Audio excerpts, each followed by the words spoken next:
Chief जजेस के नामों पर गौर किया जा रहा है। आपको इस हवाले से मजीद भी बताएंगे। हमें जुल्करनैन इकबाल ज्वाइन कर चुके हैं, उनसे डिटेल्स लेते हैं। जुल्करनैन बताएगा, इस वक्त इजलास शुरू हो चुका है, क्या खबरें आ रही हैं?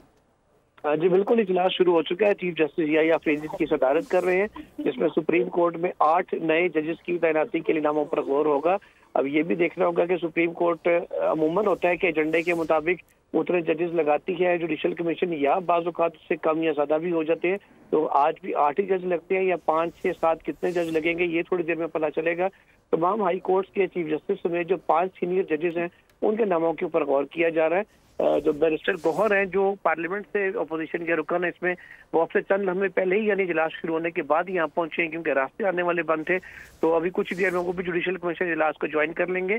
जस्टिस मुनीब अख्तर, जो पिछले 2 इजलासों में शरीक नहीं हुए थे, आज वो भी ना सिर्फ अपने कमरा अदालत में मौजूद थे बल्कि जुडिशल कमीशन के इजलास में भी शरीक है। सही है जी, ठीक है जुल्करनैन, बहुत शुक्रिया। सब्सक्राइब करें और बेल दबाएं ताकि कोई खबर रह न जाए।